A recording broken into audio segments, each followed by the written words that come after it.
السلام علیکم ورحمۃ اللہ وبرکاتہ۔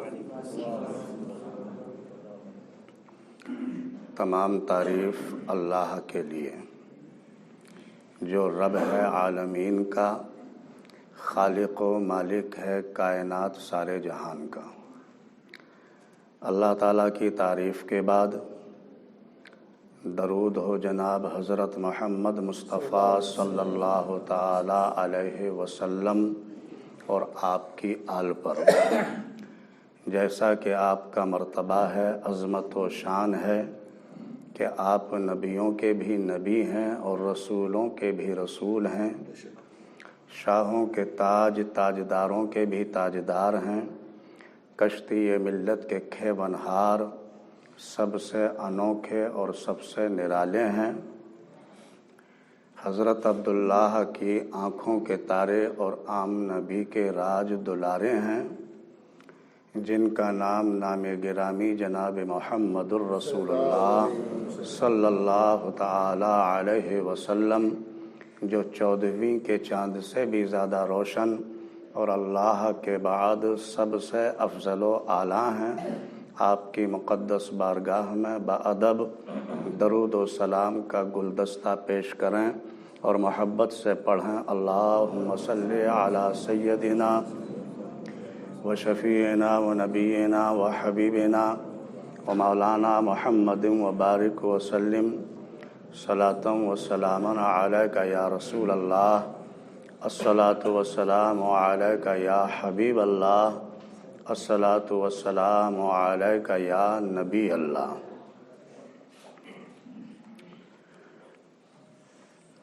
محترم بزرگوں اور دوستوں، پیارے اسلامی بھائیوں، جس آیت کی تلاوت کی ہے، جیسا کہ پچھلے خطبوں سے سلسلہ چلا آ رہا ہے، سورۃ الحجرات کی یہ 11ویں آیت ہے۔ اس کا ترجمہ سماعت کریں۔ یا ایھا الذین آمنوا، یا ایھا الذین آمنوا اجتنبوا کثیرا من الظن، اے ایمان والو بہت گمانوں سے بچو۔ ان بعد الظن اسم ولا تجسسوا، بے شک کوئی گمان گناہ ہو جاتا ہے، اور عیب نہ ڈھونڈو۔ ولا یغتب بعضکم بعضا، اور ایک دوسرے کی غیبت نہ کرو۔ ایحب احدکم ان یاکل لحم اخیہ میتا فکرہتموہ، کیا تم میں کوئی پسند رکھے گا، کوئی پسند کرے گا کہ اپنے مرے بھائی کا گوشت کھائے؟ یہ تو تمہیں گوارا نہ ہوگا۔ واتقوا اللہ، اللہ سے ڈرو۔ ان اللہ تواب الرحیم، بے شک اللہ بہت توبہ قبول کرنے والا اور مہربان ہے۔ یہ آیت پاک کا ترجمہ ہے۔ پیارے اسلامی بھائیوں، ایک بات تو ہماری سمجھ میں یہ آنا چاہیے کہ اللہ نے جو حکم فرمایا یہ ایمان والوں سے حکم فرمایا ہے، تو یہ بدگمانی جو ہے، اس سے یہ بات سمجھ میں آ رہی ہے کہ یہ ضروری نہیں ہے کہ بدگمان لوگ دوسرے ہی ہوں یا بد مذہبی ہی لوگ ہوں جو بدگمان ہوا کرتے ہیں۔ یہ بدگمانی ایمان والوں میں بھی ہوا کرتی ہے، یہ انسان کی ایک فطرت میں داخل ہے۔ گمان کیا ہے؟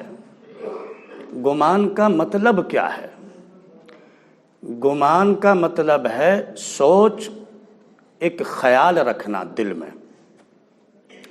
اب یہ سوچ اچھی بھی ہو سکتی ہے اور بری بھی، خیال اچھا بھی ہو سکتا ہے اور برا بھی۔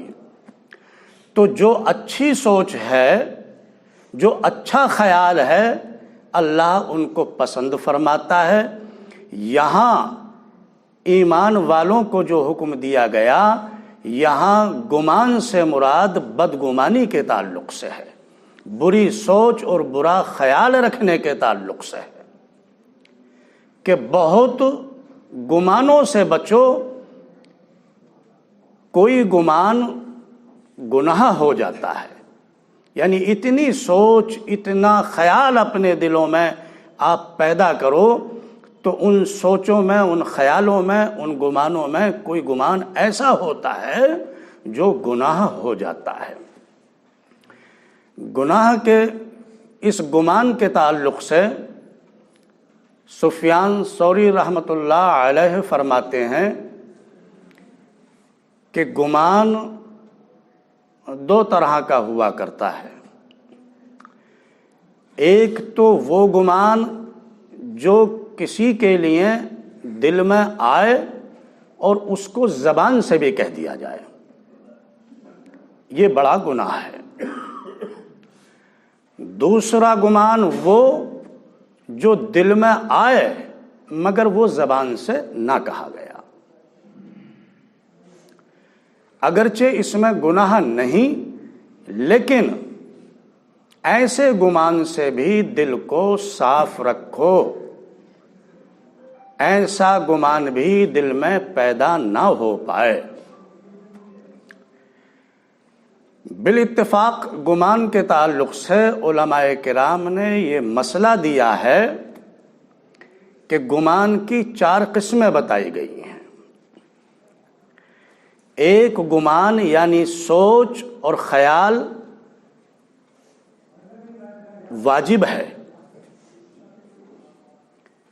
جس کا تعلق اللہ کے ساتھ ہے۔ یعنی آپ گمان رکھیں، یعنی سوچ اور خیال رکھیں اللہ کے لیے، وہ اچھی رکھیں۔ اللہ ہی میرا خالق ہے، مالک ہے، وہی رزق دینے والا ہے، اسی کے اختیار میں میری زندگی اور موت ہے۔ ہر اعتبار سے اس کو بادشاہوں کا بادشاہ جانیں اور ہر طرح سے اس کو یہ سمجھیں کہ وہی ساری دنیا کا خالق و مالک ہے، کائنات کا وہی مالک ہے۔ یعنی اللہ کی طرف اچھا گمان رکھیں، اچھی سوچ، اچھا خیال بنائے رکھیں۔ یہ قسم جو ہے گمان کی، سوچ کی، خیال کی، یہ واجب ہے، یعنی ضروری ہے۔ دوسری قسم جو ہے گمان کی، وہ مستحب ہے، جس کا تعلق مومن یعنی مسلمانوں سے اور صالح نیک لوگوں کے ساتھ ہے۔ یعنی مسلمانوں کے ساتھ، مومنوں کے ساتھ، نیک مسلمانوں کے ساتھ اچھا گمان رکھیں، یہ مستحب ہے۔ اور تیسری قسم گمان کی یہ ہے جو ممنوع اور حرام ہے، اس کا تعلق بھی اللہ اور اللہ کے نیک بندوں یعنی مومن مسلمانوں کے ساتھ ہے۔ یعنی اللہ کے ساتھ کوئی ایسا گمان نہ رکھو کہ اپنے دل میں یہ خیال لاؤ پتہ نہیں خدا ہے بھی یا نہیں ہے، ارے جو کچھ کرتا ہوں میں ہی کرتا ہوں، خدا تو کچھ کرتا ہی نہیں۔ یعنی غلط گمان اس اللہ کے تعلق سے پیدا کریں، ایسا گمان رکھنا یہ حرام ہے اللہ کے تعلق سے۔ اور مومن مسلمانوں کے تعلق سے بھی ایسا گمان رکھنا ممنوع ہے اور حرام میں بھی داخل ہے کہ مسلمانوں کے تعلق سے بھی ایسا گمان نہ رکھا جائے۔ ایک بات یہاں یہ یاد رکھیں کہ انسان کے لیے آئینہ ہے۔ اگر آئینہ تمہارا ٹیڑھا ہے تو تم خود بھی اس آئینے میں ٹیڑھے ہی نظر آؤ گے۔ اگر تمہارا آئینہ ٹھیک ہے تو تمہاری صورت بھی اس میں اچھی نظر آئے گی۔ انسان کے لیے آئینہ ہے. اگر تم چاہو کہ تم اچھے دکھائی دو، اچھے بنو، تو دوسرے انسان کو، مسلمان کو بھی اچھا ہی دیکھو. یعنی اس کو ایک آئینے کی حیثیت سے اس کو اچھا جانو اور اچھا سمجھو، اچھا بنانے کی کوشش کرو تاکہ تم اس میں اچھے نظر آؤ. انسان کے لیے آئینہ ہے. چوتھی قسم گمان کی یہ ہے جو جائز ہے، اور اس کا تعلق جو ہے وہ فاسق مولن، بد مذہب، ظالم بادشاہ کے تعلق سے ہے. یعنی اس کے لیے ایسا گمان رکھا جا سکتا ہے، جائز ہے. فاسق مولن کون ہے؟ جو شریعت سے کھلواڑ کرتا ہے، شریعت کی مذاق بناتا ہے، شریعت میں داخل بھی ہے مگر شریعت کے احکام کو پامال کرتا ہے. اس طرح کے لوگ اور ان کے اقوال اور افعال جو ہیں، کرنا اور کہنا سب الٹے سیدھے ہوا کرتے ہیں، وہ فاسق مولن میں داخل ہیں. اور بد مذہب کا تو کوئی تعلق ہی نہیں ہے اسلام سے یا ایمان سے. اور ظالم بادشاہ کے تعلق سے بھی اس طرح کا گمان رکھنا کہ جیسے ان سے اقوال اور افعال، یعنی ان کے قول، کہنا اور کرنا جو ان سے ظاہر ہوتا ہے، اس طرح کا گمان ان کے تعلق سے رکھا جا سکتا ہے، یہ جائز ہے. پیارے اسلامی بھائیوں، اللہ کے پیارے محبوب حضور اکرم صلی اللہ تعالی علیہ وسلم ارشاد فرماتے ہیں، حدیث موجود ہے، آپ ارشاد فرماتے ہیں کہ اے لوگو، بدگمانی سے بچو. یہ بدگمانی یعنی برا خیال رکھنا یہ بڑا گناہ ہے. اور عیب نہ ڈھونڈو اور کسی کی غیبت نہ کرو. اے اللہ کے بندو، بھائی بنے رہو جیسا کہ اللہ نے تمہیں حکم دیا ہے کہ مسلمان کا بھائی ہے. مسلمان کا خون، اس کا مال، اس کی آبرو حرام ہے تم پر. کسی مسلمان پر ظلم نہ کرو، کسی کو رسوا نہ کرو، اس کی تذلیل، اس کی تحقیر نہ کرو. اللہ فرماتا ہے کہ مسلمان کا بھائی ہے. اس لیے اے اللہ کے بندو، تم بھائی بنے رہو اللہ کے حکم کے مطابق، اور کسی کے عیب نہ ڈھونڈو. بخاری شریف اور مسلم شریف میں حدیث موجود ہے کہ جو دنیا میں کسی کی عیبوں کی پردہ پوشی فرمائے گا، بروز قیامت اللہ تعالیٰ اس کی پردہ پوشی فرما دے گا. اور جو آدمی دنیا میں رہ کر اپنے بھائی کے عیبوں کو ڈھونڈ کر ان کو ایک بے پردگی کرے گا، اس کو رسوا کرے گا، اس کو ذلیل کرے گا، تو یاد رکھو کہ بروز قیامت پروردگار عالم ایسے شخص کو ذلیل اور رسوا فرما دے گا. اے لوگو، کسی کی غیبت نہ کرو. جانتے ہو غیبت کیا ہے؟ غیبت ایک بڑا گناہ ہے. جو بات دل میں ایک خیال آیا، یعنی بدگمانی پیدا ہوئی.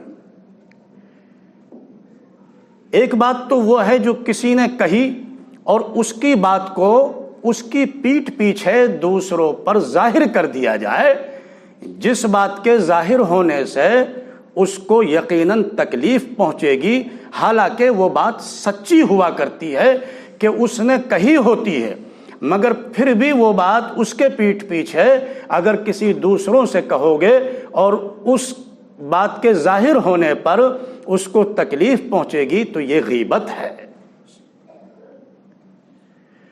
اور ایسی بات جو اس نے کہی نہ ہو اور اپنی طرف سے ہی بنا کر کے اس کے تعلق سے آپ نے دوسروں سے کہی، یہ سراسر بہتان ہے. اور یہ بہتان اور غیبت اتنے بڑے گناہ ہیں۔ سرکار ارشاد فرماتے ہیں کہ اے لوگو، اللہ فرماتا ہے کہ غیبت نہ کرو۔ کیا تم یہ پسند رکھو گے کہ تم اپنے مرے ہوئے بھائی کا گوشت کھاؤ؟ یہ تو گوارا نہ ہوگا۔ مطلب یہ ہے کہ یہ غیبت کرنا، کسی پر بہتان لگانا اتنے بڑے گناہ ہیں کہ جیسے دنیا میں تو اس کو ذلیل کیا ہی، اس کو رسوا کیا، اس کو پریشان کیا، لیکن ایسا ہے کہ اس کے مرنے کے بعد بھی تم اس کا گوشت نوچ رہے ہو یا گوشت کھا رہے ہو۔ تو اتنی بڑی تکلیف آپ اپنے بھائی کو پہنچا رہے ہو۔ آگے کہا گیا واتقوا اللہ، اللہ سے ڈرو، ان اللہ تواب الرحیم، اللہ بہت توبہ قبول کرنے والا ہے اور مہربان ہے۔ پیارے اسلامی بھائیوں، قرآن نازل ہونے کا کوئی نہ کوئی واقعہ، کوئی حالات ایسے ہوا کرتے تھے جس کی بنیاد پر اللہ کا قانون آتا رہا۔ حضور اکرم صلی اللہ تعالی علیہ وسلم جب جہاد پر روانہ ہوتے اور اپنے مجاہدوں کو بھی ساتھ میں لے جاتے تو جو مالدار مجاہد تھے ان دو مجاہدوں کے ساتھ میں ایک غریب مسلمان کو بھی لگا دیتے تھے تاکہ یہ وہ اگر فن نہیں جانتے لڑنے کا، جہاد کرنے کا، اور یہ غریب ہیں، ان کے پاس ساز و سامان بھی نہیں ہے، تو یہ کم از کم ان دو مجاہدوں کی خدمت کریں، یعنی ان کے لیے کھانے پینے کا انتظام رکھیں، ان کو کھانا دیں اور پانی پلائیں۔ اسی طرح سے دو مالدار مجاہدوں کے ساتھ حضرت سلمان رضی اللہ تعالیٰ عنہ کو بھی رکھا گیا۔ اب ایک وقت ایسا گزرا کہ حضرت سلمان رضی اللہ تعالیٰ عنہ سو گئے اور وہ کھانا تیار نہ کر سکے۔ وہ دونوں مالدار مجاہد فارغ ہو کر انہوں نے کھانا طلب کیا، انہوں نے مجبوری ظاہر کی کہ میں سو گیا اور کھانا تیار نہ کر سکا۔ انہوں نے اپنے انداز میں کہا کہ اچھا تو پھر جاؤ حضور کے پاس جاؤ، آپ کی خدمت میں جاؤ، وہاں سے ان کے باورچی سے کھانا لے کر آؤ۔ حضرت سلمان رضی اللہ تعالیٰ عنہ پیارے نبی حضور اکرم صلی اللہ تعالیٰ علیہ وسلم کے خدمت میں حاضر ہوئے اور آپ کے خادم باورچی حضرت اسامہ رضی اللہ تعالیٰ عنہ سے ملے اور آ کر کے کہا کہ اس طرح سے میں سو گیا تھا اور کھانا تیار نہ کر سکا، لہٰذا آپ مجھے کھانا دے دیں۔ اتفاق تھا کہ وہاں بھی کھانا ختم ہو چکا تھا اور حضور کے خادم باورچی نے حضرت اسامہ رضی اللہ تعالیٰ عنہ نے ان کو یہ جواب دیا کہ میرے بھائی اتفاق ہے کہ کھانا ختم ہو چکا اور میں آپ کو یہ کیسے دوں، کھانا ہے ہی نہیں میرے پاس۔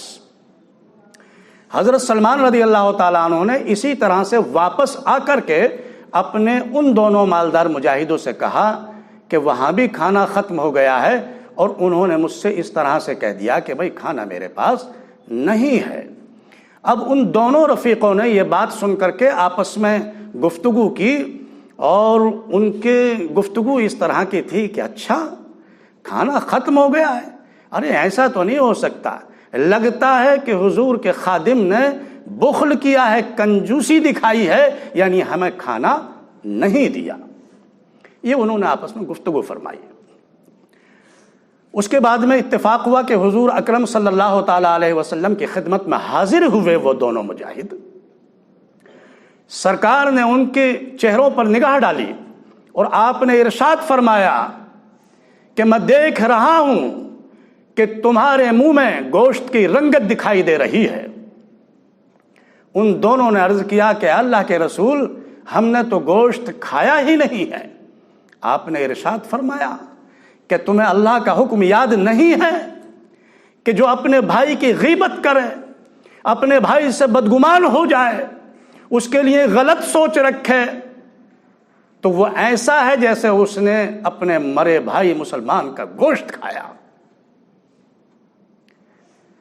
اے لوگوں، اللہ فرماتا ہے واتقوا اللہ، اللہ سے ڈرو، ان اللہ تواب الرحیم، بے شک اللہ بہت توبہ قبول کرنے والا اور مہربان ہے۔ غیبت کرنے والے کے لیے بالاتفاق یہ مسئلہ ہے کہ اس کے لیے توبہ بھی لازم ہے، اس کو توبہ کرنا چاہیے، اور اس پر کفارہ بھی ہے۔ اور غیبت کا کفارہ یہ ہے کہ جس کی غیبت اس سے ہوئی ہے، اس نے جس کی غیبت کی ہے، اس کے لیے خلوص دل سے، دل کی گہرائیوں سے اللہ سے مغفرت طلب کرے۔ ان اللہ تواب الرحیم، بے شک اللہ توبہ کو قبول کرنے والا ہے اور دعاؤں کو قبول کرنے والا ہے، اور وہ بڑا مہربان ہے۔ اللہ ہمیں صحیح عمل کرنے کی توفیق عطا فرمائے۔ وآخر دعوانا الحمدللہ رب العالمین۔